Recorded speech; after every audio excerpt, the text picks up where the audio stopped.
America में राष्ट्रपति चुनाव के रुझानों में ट्रंप और बाइडेन में कांटे की टक्कर चल रही है। अभी तक बाइडेन को 238 और ट्रंप को 213 इलेक्टोरल वोट मिले हैं। दोनों ही नेता अपनी अपनी जीत का दावा कर रहे हैं, लेकिन आंकड़ों के लिहाज से बात करें देखा जाए तो अमेरिका में डेमोक्रेटिक पार्टी के उम्मीदवार जो बाइडेन बहुमत की ओर बढ़ रहे हैं।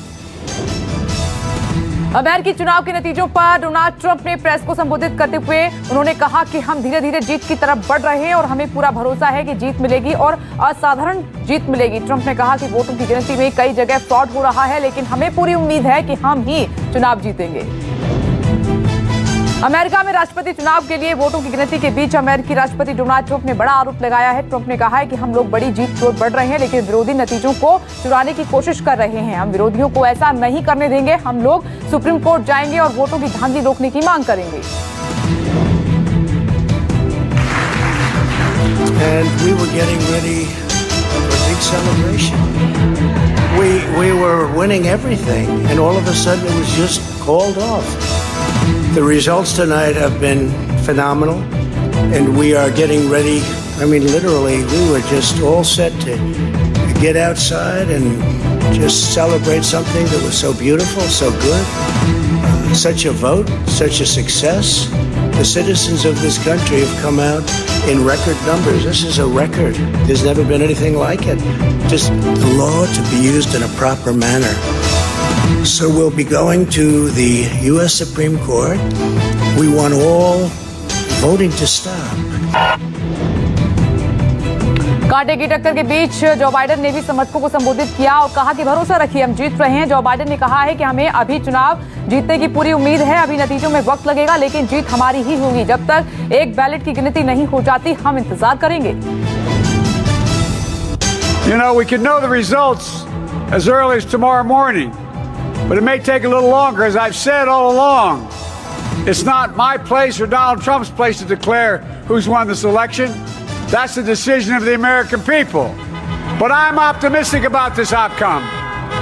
Keep the faith, guys. We're going to win this. Thank you.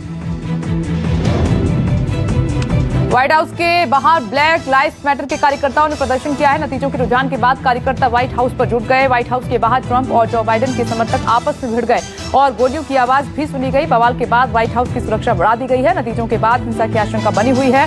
सुरक्षा कर्मियों ने व्हाइट हाउस से प्रदर्शनकारियों को खदेड़ दिया है। फ्लोरिडा में ट्रंप की जीत हुई है। फ्लोरिडा में 29 इलेक्टोरल वोट हैं और फ्लोरिडा का इतिहास है कि कोई भी रिपब्लिकन उम्मीदवार फ्लोरिडा जीते बिना राष्ट्रपति नहीं बना है। फ्लोरिडा के मियामी डेड काउंटी से बाइडेन को झटका लगा है। मियामी डेड काउंटी में क्यूबन अमेरिकन रहते हैं। ट्रंप ये समझाने में कामयाब हो गए हैं कि बाइडेन सोशलिस्ट हैं।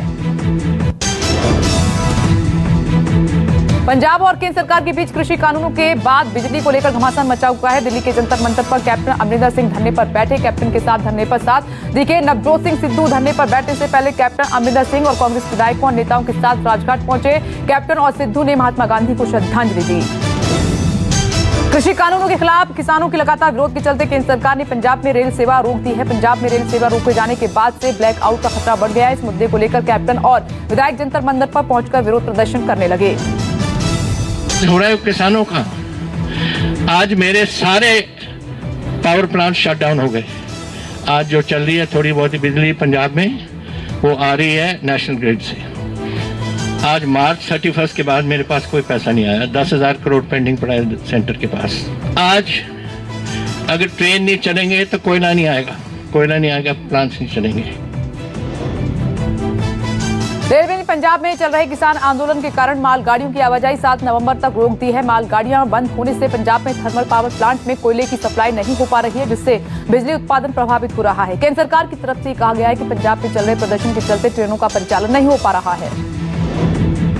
बिहार में आखिरी चरण के रण के लिए ताबड़तोड़ प्रचार जारी है। राहुल गांधी, योगी आदित्यनाथ, तेजस्वी यादव की कई रैलियां। योगी आदित्यनाथ आज 5 रैलियों को संबोधित कर रहे हैं। पूर्णिया के अलावा कटिहार, मधुबनी, दरभंगा और सहरसा में जनसभाएं हैं। योगी आदित्यनाथ ने महागठबंधन पर हमला बोला।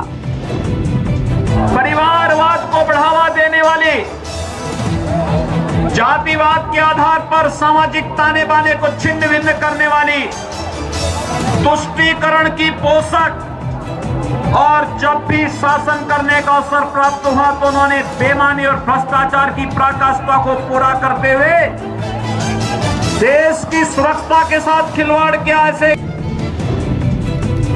वोटिंग से पहले एक वीडियो के जरिए राहुल गांधी ने नीतीश और पीएम मोदी पर निशाना साधा। कहा कि जब लाखों मजदूर भूखे प्यासे चलने को मजबूर हो गए थे, मोदी नीतीश सरकार ने ये शर्मनाक बर्बरता की। राहुल गांधी ने लॉकडाउन के दौरान बड़े शहरों से बिहार के मजदूरों के पलायन का मुद्दा उठाया। तीसरे चरण के मतदान से पहले तेजस्वी यादव ने नीतीश कुमार पर बड़ा हमला कर दिया है। तेजस्वी यादव ने ट्वीट करके कहा है कि बीजेपी ने नीतीश की वो हालत कर दी है कि वो ना चिल्ला सकते हैं और ना करहा सकते हैं।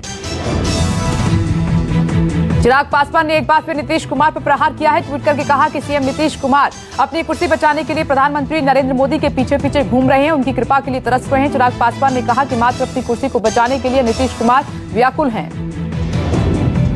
राहुल गांधी ने बिहार के किसानों से वादा किया है। कहा कि सरकार बनी तो मक्का धान के लिए हम प्रोसेसिंग फैक्ट्री लगाएंगे, ये मेरी गारंटी है। किसानों को फसल की सही कीमत मिलने से खेती छोड़कर बाहर पलायन नहीं करेंगे। बिहार के सीएम नीतीश कुमार पर प्याज फेंकने की तेजस्वी यादव ने निंदा की है। ट्वीट करके कहा कि लोकतंत्र में ये तरीका बिल्कुल ठीक नहीं है। लोकतंत्र में प्रतिरोध की अभिव्यक्ति सिर्फ मतदान में होनी चाहिए, वोटिंग के अलावा किसी भी तरह का विरोध नहीं होना चाहिए। मंगलवार को बिहार के मुख्यमंत्री नीतीश कुमार की मधुबनी में जनसभा चल रही थी और इस दौरान नीतीश पर प्याज फेंका गया। नीतीश कुमार पर प्याज फेंककर विरोध जताया गया था। नीतीश ने विरोध करने वालों पर तंज करते हुए कहा, और फेंको, जितना फेंकना है फेंको, पर विकास नहीं रुकेगा। पीएम के युवराज और जंगलराज के बयान पर तेजस्वी यादव ने पलटवार कर दिया है। तेजस्वी यादव बोले कि जंगलराज का हल्ला करने वाले लालू जी के रेल बजट पर क्यों कुछ नहीं बोलते। तेजस्वी ने डबल इंजन की सरकार पर मधुबनी में साधा निशाना। कहा कि पीएम सीएम ने केवल युवाओं को ठगा है, चुपचाप लालटेन छाप लाएं और विकास पाएं। खालिस्तानी संगठन ने दी दिल्ली एयरपोर्ट समेत कई जगहों को उड़ाने की धमकी के बाद सुरक्षा व्यवस्था काफी बढ़ा दी गई है। खुद को सिख फॉर जस्टिस का महासचिव बताने वाले गुरपतवंत सिंह ने धमकी दी है। कहा कि 5 नवंबर को एयर इंडिया के 2 विमानों को लंदन पहुंचने नहीं देंगे। धमकी के बाद दिल्ली पुलिस अलर्ट पर है। Air India airport police, CSF और स्पेशल सेल भी चौकस हो गए हैं। खालिस्तान संगठन ने वॉइस मैसेज भेजकर धमकाया है। 5 नवंबर को ही 1984 दंगों का 36 साल पूरे हो रहे हैं।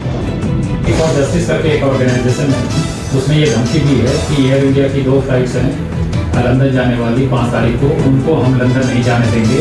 हमने जो सुरक्षा व्यवस्था है उसको अभी से ही पुख्ता कर दिया है और ये एयरपोर्ट ऑलरेडी एक सेंसिटिव प्लेस है जहाँ पे अराउंड द क्लॉक सुरक्षा व्यवस्था की जाती है, लेकिन हम इस धमकी के मद्देनजर सुरक्षा व्यवस्था को और भी पुख्ता करेंगे। नेपाल के साथ हाल ही में हुए तनाव के बीच सेना अध्यक्ष मनोज मुकुंद नरवणे आज काठमांडू पहुंचे हैं। नेपाल के प्रधान सेनापति पूर्णचंद थापा ने सेना प्रमुख एमएन नरवणे का स्वागत भी किया है। आजम खान के बेटे अब्दुल्ला आजम की याचिका पर सुप्रीम कोर्ट में सुनवाई टली। विधायकी रद्द होने के हाई कोर्ट के फैसले को अब्दुल्ला आजम ने हाई कोर्ट में चुनौती दी है। हाई कोर्ट ने अब्दुल्ला आजम खान की विधायकी रद्द करते हुए कहा था कि साल 2017 में उनकी उम्र चुनाव लड़ने के लिए कम थी। नोएडा के पॉश सोसाइटी में डबल मर्डर से सनसनी मची हुई है। 1.5 उम्र के पति पत्नी का शव फ्लैट से मिला है। मौके पर पहुंची पुलिस जांच पड़ताल कर रही है। मौके वारदात पर सारा सामान बिखरा हुआ मिला है। पति पत्नी बच्चों से अलग फ्लैट में रहते थे। पुलिस जांच में जुटी हुई है। यूपी के कुशीनगर के कप्तानगंज में अवैध पटाखा फैक्ट्री में विस्फोट से हड़कंप मचा हुआ है। 4 लोगों की मौत हो गई है। पटाखा फैक्ट्री में कई और लोगों के फंसे होने की आशंका है। राहत बचाव कार्य जारी है। घनी आबादी में चल रही थी पटाखा फैक्ट्री। अहमदाबाद के नारौल क्षेत्र में कपड़े के गोदाम में भीषण आग लग गई। हड़कंप मचा हुआ है। मौके पर फायर ब्रिगेड की कई गाड़ियां मौजूद हैं। गोदाम में जलकर लाखों का सामान खाक हो गया है। गोदाम के आसपास की दुकानों घरों के लोगों को निकाल लिया गया है।